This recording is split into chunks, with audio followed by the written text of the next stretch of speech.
Good to see you. You know, I have the nerve to smile or laugh today because yesterday was really tough to hear about the loss of the children from that school. I love you too. Thank you so much. We're going to dive right into it. I'm here to give you an update and the full story behind the death or the loss or the fate of the children of Maranatha High School. Good to see you. Good to see you. Of Maranatha High School, the nursery school where the welding machete man went and literally slaughtered 4 children. 4 babies, I would say. You know, nursery, from the pictures that I saw, I don't think they're anywhere beyond 6 years. I don't think so. Hello, Daniel. I don't think so. But I feel guilty because with what I've chosen to do and what I do, information like this should filter right away when it comes. We have tried, we've endeavored, but there was a little lag in transfer or share that got us to miss the occurrence of this. Hopefully, if we had the information right away, we would have saved those innocent souls, those children. But I didn't have it on hand, and I feel really bad because we should have saved these children. And of course, their family, parents. You know, I saw a mother of one of them carry their lifeless child on their shoulder. Nobody should bury their child. I say this again and again. But Museveni makes it easy. Pam says they were 2 and 3 years old. You know, I have a 4-year-old, and I also have a almost 2 years old. I know exactly what it means. I have never lost a child, so thank God. But it is sad, sad, sad to lose a child. It is a terrible thing. Welcome, Lydia. Welcome. So I have the full story. Unfortunately, it's coming after the fact. We will rework things and see to make sure that we get information right away and get it out as soon as possible. This one has come later and it breaks my heart. I now understand why some people who get information like this feel bad when they shun information or delay or dismiss. So I'm going to give you everything as raw as it is. As it comes to me, I will share so that you have an opportunity to experience things as they will come to you, or you get to see them, because it's that important. If I knew this before, I wouldn't go to bed knowing these facts so that we could save those children. But unfortunately, it's a little too late. But at least I have the facts which we can share, we can tweet, and we can also look to the future, because what they did, they actually said that it was not adequate, was not enough damage as they wished for. I'm telling you, these people are extremely, extremely evil. Extremely evil. But anyway, as you know, Janet Museveni is likely not here. Is likely not with us. But as I mentioned in my previous video, they will not come out and say anything right away. Museveni himself is in deteriorating health and declining health. And it looks to me like they may all go out at once. Either way, it works. It's good for Uganda because Uganda needs a breath of fresh air from all these evil people. All of them should somehow go someplace or just be gone. God help us. You know, that's the prayer.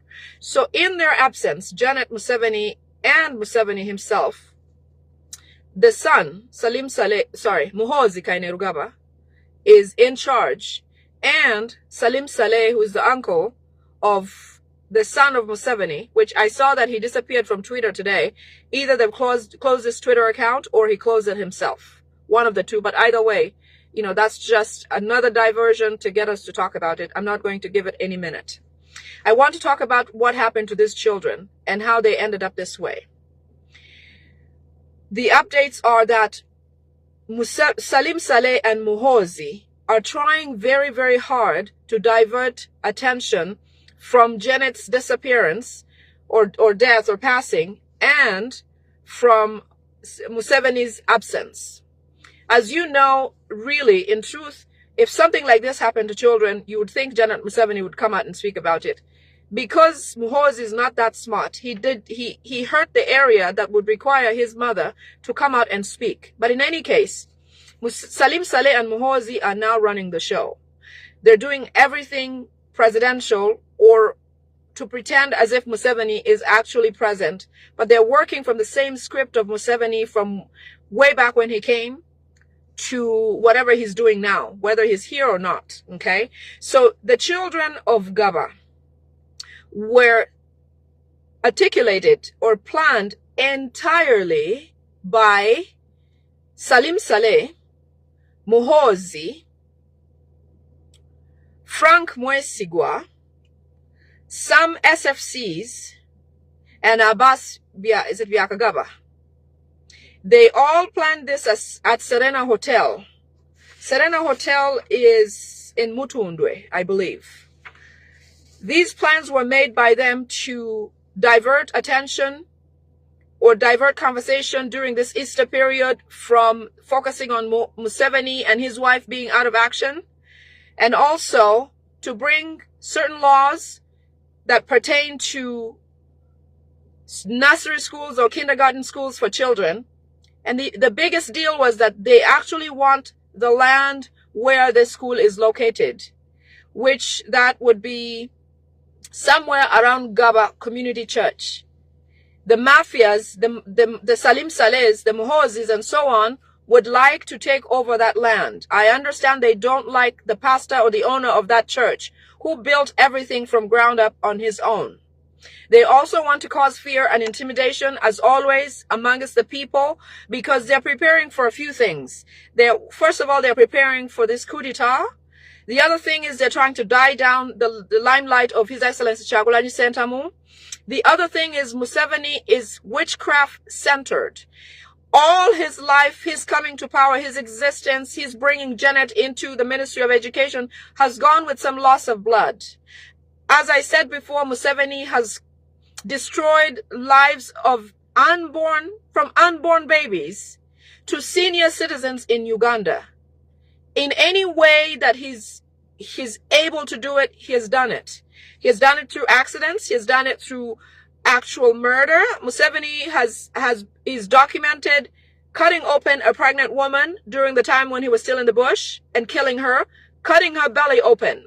Museveni is documented by one of the survivors of the children who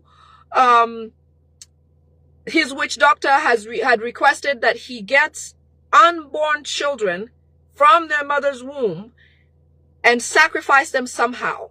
This is something that he achieved successfully of two women, but one of them escaped and had this child in a foreign country, one of the neighboring countries, and he came back to speak about it. So when I say this man has destroyed from unborn to seniors, you can relate from your neighborhood, from where you come from the people you know, people who have gone without any sort of explanation. And Museveni continues to do these things day in, day out. Unfortunately for these children, he must have to sacrifice something of such sort because he was asked by his whatever gods, his witchcraft, to do something like this. Okay? So one of the reasons that he did that, it was to satisfy his witchcraft because they requested for young or blood of very young souls, so that Museveni gets healing from the surgical operation he's undergoing. As I said, that his health has critically declined. And so he's been requiring to perform some sort of surgeries on himself to be able to do better and come back into the eyes, before our eyes, looking normal. But as an old man and as a man full of bad karma, several things will happen to Museveni. But like nature would have it, at this age, everything is crippling him. Any and everything is falling apart. Museveni thought he was immortal. Museveni thought that he would live forever. Museveni thought that by now there would be no opposition or nobody giving him a hard time. But His Excellency Chagulanyi Sentamu shocked the heck out of him. Okay? So for 4 reasons, these children lost their lives. To divert attention during this Easter period, to bring laws against nursery schools or schools of kindergarteners or children, to cause fear among people as they're trying to move forward with their coup d'etat, which is for themselves, by themselves, with themselves, for their own achievement. Nobody else's.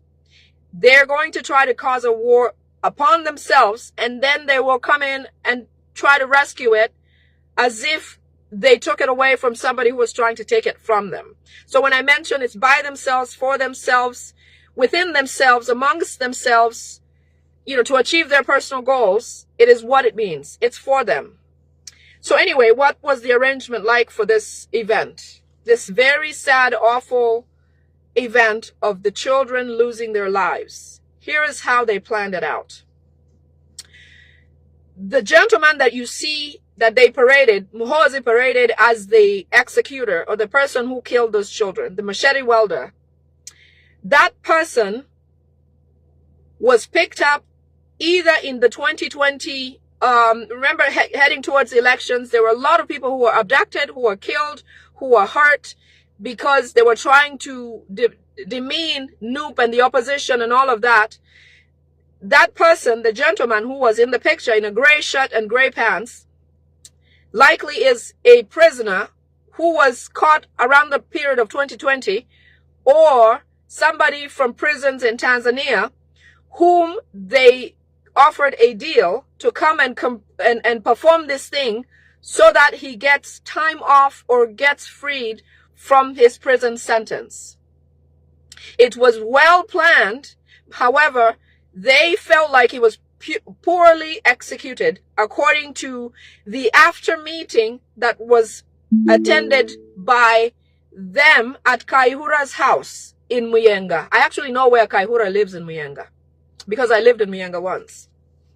Okay, so according to them, the plan did not go as planned because they sent this gentleman, or their plan was that at least 20 children would be murdered from this school. The goal was 20 children.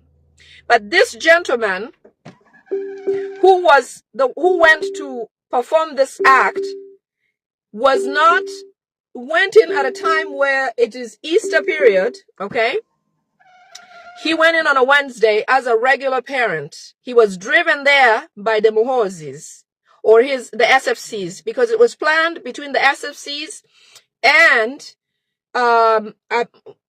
SFCs Frank Mwesigwa, Salim Saleh, and Muhoozi at Serena Hotel in Mutundwe. I believe that's what it is, Mutundwe. Okay? Their plan was to drive this man, which they did on Wednesday. This man went to the school, to the administration office, to seek or pretend to seek admissions for a child of his to go to that school. Okay? Now, when this gentleman went to that school, he was seeking an application for a child of his.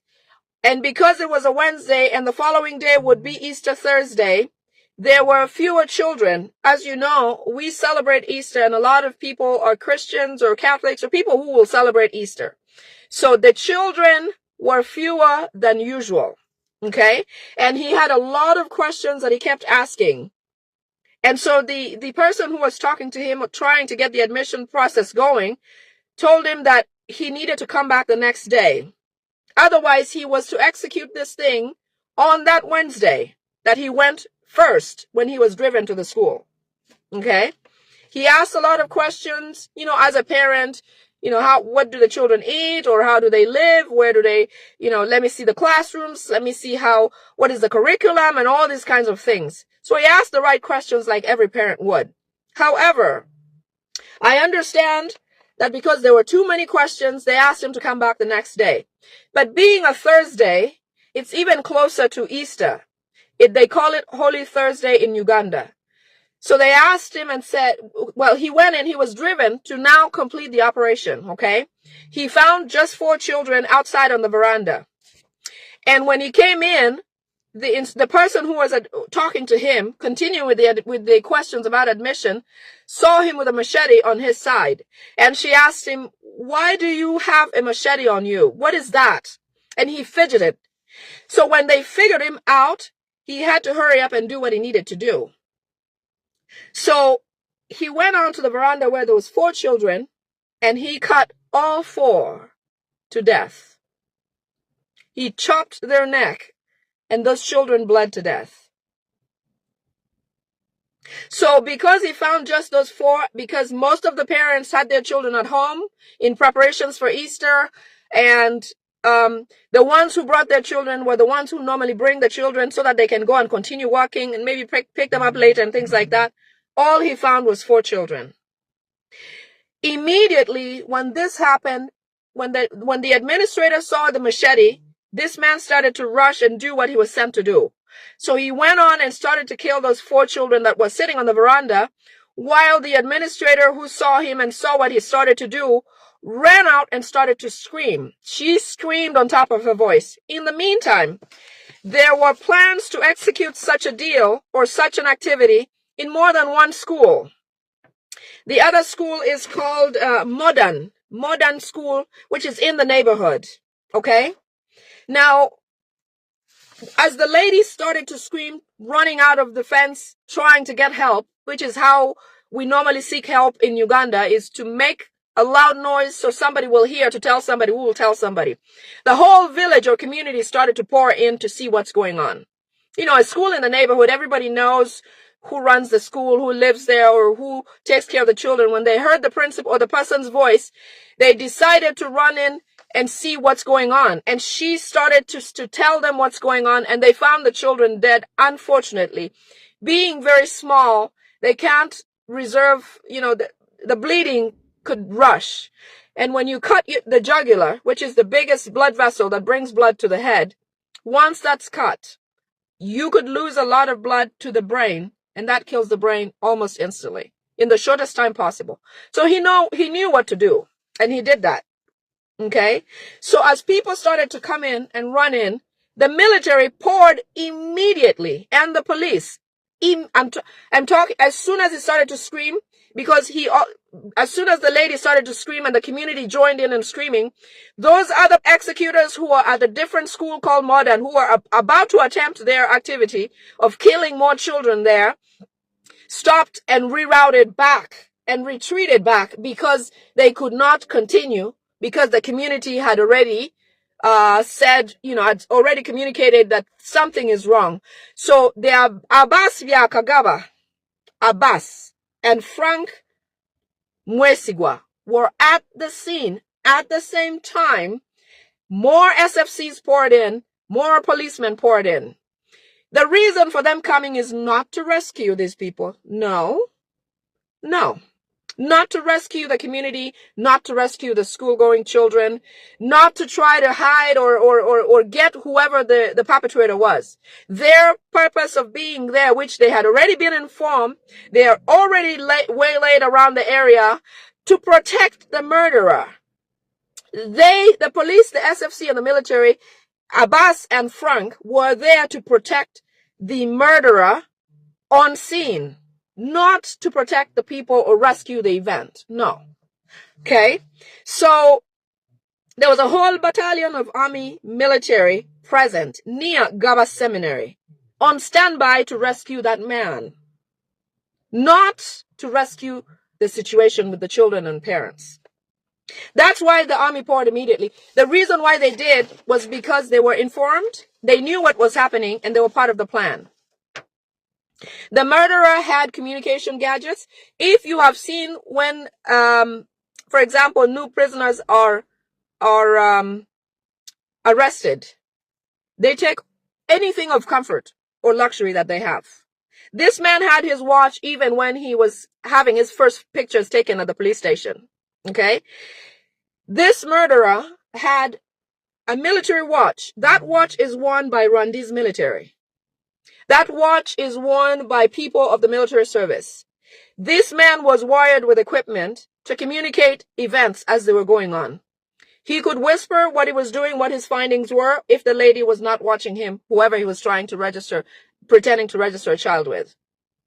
He sent signals to Frank Mwesigwa the whole time.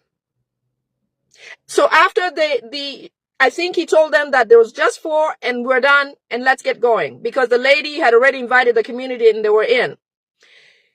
They were all very upset because they were disappointed that there were only 4 children that this man had killed. Can you believe that? They said it was only 4. And when they told Muhoozi, he was even more furious because Muhoozi wanted at least 20 children. They want this to be the talk of town for at least the next month, to clear Chagulanyi's name from the media and also sacrifice for Museveni as he heals or whatever from his surgery. And then to divert all manner of attention from the absence of Museveni as the president of the country, because he's not going to make any appearances unless they AI something that looks like him speaking on some sort of TV or radio. So they were disappointed that it was just 4. Muhoozi was absolutely furious and told the SFCs and the military and the Frank Mwesigwas to take him off the scene immediately through a water body, so that they could try to toss him off the boat or do something to him and let him end up in the lake or whatever. But all the men with boats, all the boat or the fishermen refused to offer the service for them to let this man on a boat over water so that Muhoozi would order how he'd get killed. Okay? So apparently the deal was that because he failed to do what he needed to do, Muhoozi had ordered his death by some sort of strangulation and being thrown in the deep waters of the lake. So that if he died, if this man never showed up like he did, which was the opposite, they would say he resisted arrest and fell into the lake and died himself. So something like that. Just a different story than it happened. But unfortunately or fortunately, I don't know which one it is for him, to accept a deal like this, I don't know what he's going through, but these people are evil. They must have promised him something that would change his life, so he would commit to something like this. But the intention from the Muhoozis is the worst part. Okay? So anyways, the man did not go that route of the water because there was a lot of people on the street wanting to just deal with him, but they rescued him and they took him anyway. A picture was sent to Muhoozi. Immediately he posted it about catching this man and all that. This is something that Museveni has done for many years. While people lived in camps in Acholi sub-region, while the Bateso were burned in trains, while the Baganda were killed in Luero, Museveni came in a border uniform at night, chopped people. In the morning, he came as a civilian, trying to mourn with them and look like a savior, and acted as a guard. But truly, he was the one that caused all of these atrocities. The LRA war was all Museveni. Luero killings was all Museveni. The Teso region, you can talk about, imagine Kasese. Remember the kingdom of Kasese? Same thing. Kichwamba, same thing.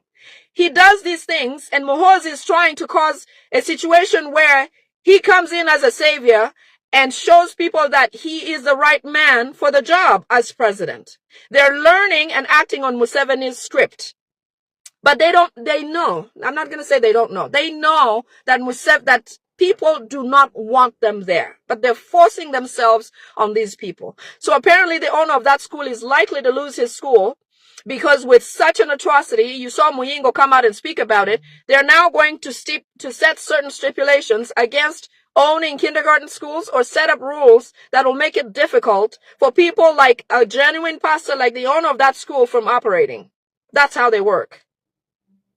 Okay? The plan of causing this much fear among people is going to continue. They're going to attempt to do more of this. In fact, Ugandans, brace for yourselves.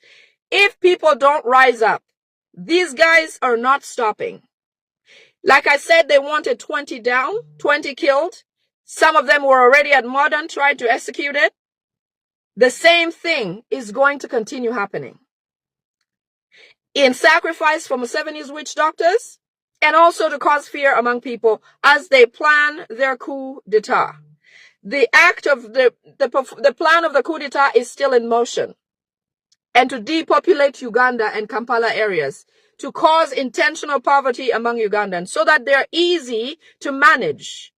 You know, if history serves us right, people who are held in captivity are easier to manage than those who are free. And so they don't want Ugandans to be free to exist and choose and have the freedom to do whatever they want, to choose what they want, to live how they want. They want to control every bit of that. So they're going to depopulate by killing people, by hurting businesses, by asking a lot in taxes to people, by charging taxes on normal commodities like sugar and salt, cooking oil, so that we lose every wealth that we have just trying to sustain life, including selling land to them, which is their biggest want.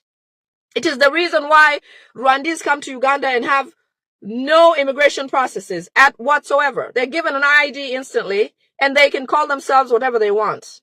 Okay? This man, for example, who was got at the scene, they said his name is Okello. Okay, I'm Anna Choli. There's no Okello who looks like that. But here's what they're trying to say, that this Okello Acholi man came from northern Uganda and came and cut the Baganda or killed the Baganda children to fuel more hatred amongst those two tribes, like he has done for many years. Because he sees that Ugandans are reuniting. The Acholi and Baganda, we don't see each other any different. I have very close friends who are from Buganda region and anywhere else. But what they want to fuel is the fact that we hate each other and that this man they've labeled Okello is Anacholi who came to kill Baganda children. Not true. We're not like that. In fact, it is a weakness of us Ugandans of being so loving and welcoming that it has costed us this much. It is the fact that we're that way that Museveni, a foreigner, a refugee who we gave refuge to, is the president of our country and is trying to finish us. So that was the plan for the children that lost their lives on Thursday. They were disappointed. They were meeting. They met afterwards in Kaihura's home in Muyenga. I know exactly where his home is. I know exactly where it is. Salim Saleh and Muhoozi continue to rummage through Uganda as much as they can. Everything that is happening is because of them, nothing else. Nobody else. Museveni does not have the strength to even stay awake and open his eyes.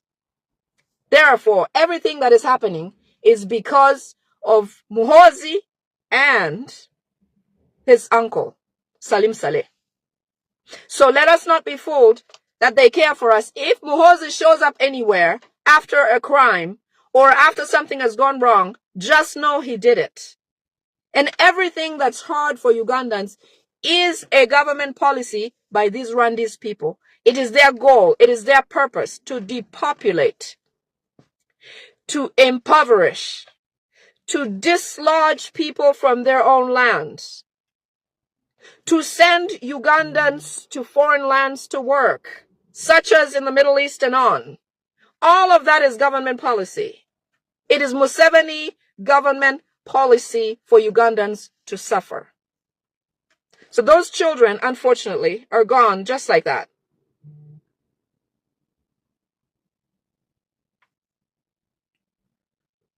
So we're going to see more of this, especially this Easter period, because they're trying to divert attention as much as possible. There will be more things like this to try to keep His Excellency Kyagulanyi Ssentamu off the media, off TV, because they want to have them, Muhoozi especially, seem like he was or he is the right president for Uganda.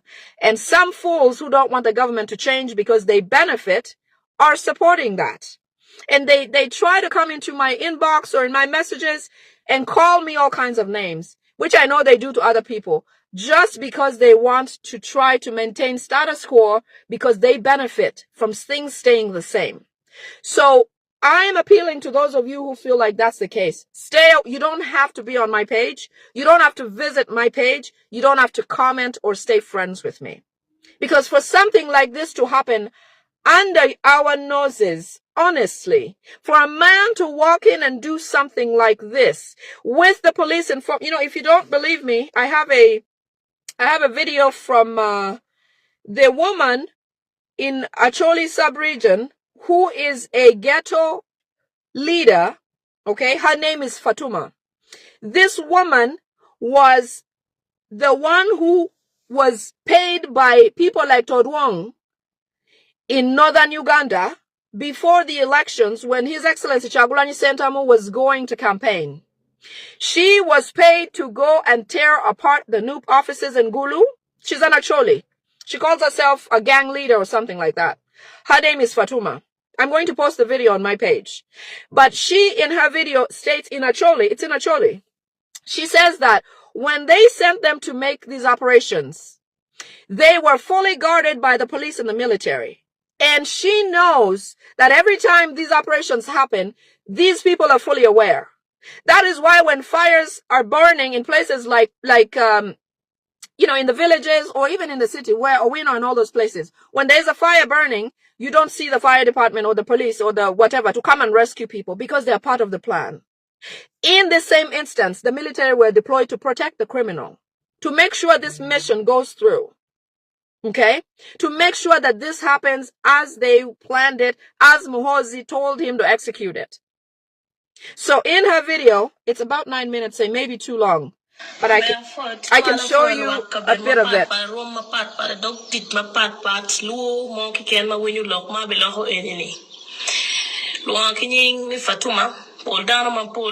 Big fatty. Long Matiati Lock and Long Mutuin can Pamira Tim Mati violence, Makilu Pell, on your Kilu Char, so it's a bit long. It's about 9 minutes. And just this part.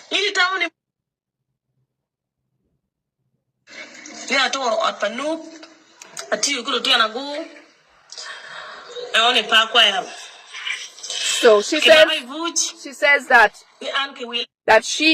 they are accusing her of tearing down the offices of NUP in Gulu and stopping His Excellency, and she says it is true, I did those things. Okay, listen more.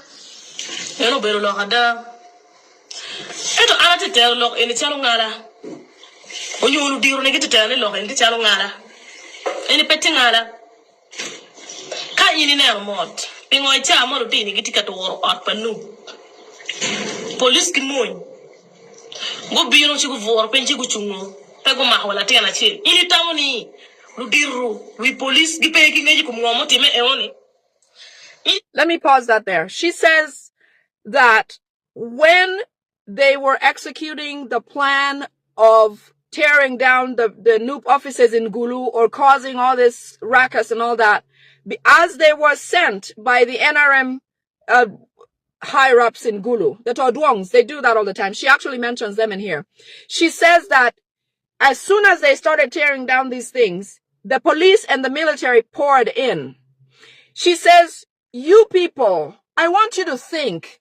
You think that the police and the military will show up at something that we're doing like this and they will not arrest anyone, but they're not part of this deal? That is what she's saying. She's trying to tell us that anytime something like this happens and the police and the military show up, it is because they're part of the deal. That is what she says. It is longer than I would like to play it, but just a little more.